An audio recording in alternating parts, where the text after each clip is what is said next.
Guys आज हम पढ़ेंगे काल। देखिए, पढ़ी और समझी। अध्यापिका व्याकरण पढ़ा रही थी। बीते हुए समय में कि अध्यापिका व्याकरण पढ़ा रही थी। अध्यापिका व्याकरण पढ़ा रही थी बीते हुए समय में। अध्यापिका व्याकरण पढ़ा रही है चल रहे समय में। अध्यापिका व्याकरण पढ़ाएगी आने वाले समय में। काल अर्थात समय। समय क्रिया के होने का समय बताता है।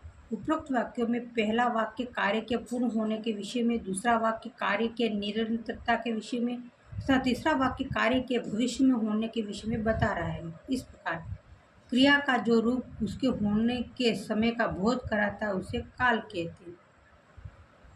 क्रिया का वह रूप उसके होने के समय का बोध कराता है उसे काल कहते हैं। काल के भेद।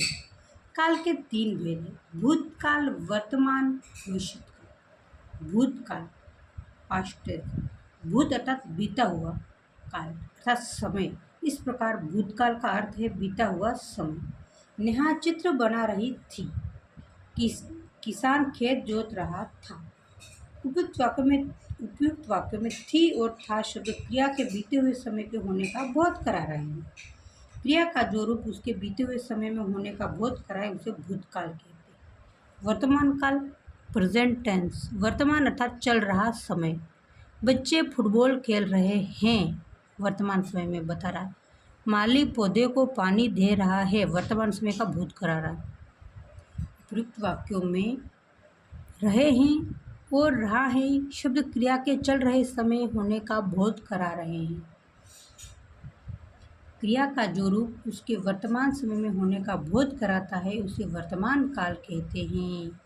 क्रिया का जो रूप उसके वर्तमान समय में होने का बोध कराता है उसे वर्तमान काल कहते हैं। जैसे क्रिया का जो रूप उसके होने के समय का बोध कराता है उसे काल कहते हैं। क्रिया का जो रूप उसके होने के समय का बोध कराता है उसके काल कहते हैं। और क्रिया का जो रूप उसके बीते हुए समय का होने का बोध कराए उसे भूतकाल कहते हैं। और क्रिया का जो रूप उसके वर्तमान समय में होने का बोध कराए उसे वर्तमान काल कहते हैं। भविष्य काल। भविष्य अर्थात आने वाला समय। आज अजय कल पतंग उड़ाएगा और माताजी खाना पकाएगी। उपयुक्त वाक्य में उड़ाएगी और पकाएगी शब्द क्रिया के आने वाले समय में होने का बोध करा रहे हैं। क्रिया का जो रूप उसके आने वाले समय में होने का बोध कराता है उसे भविष्य काल कहते हैं। आपको बार बार पढ़ने से ये शब्द याद हो जाएंगे।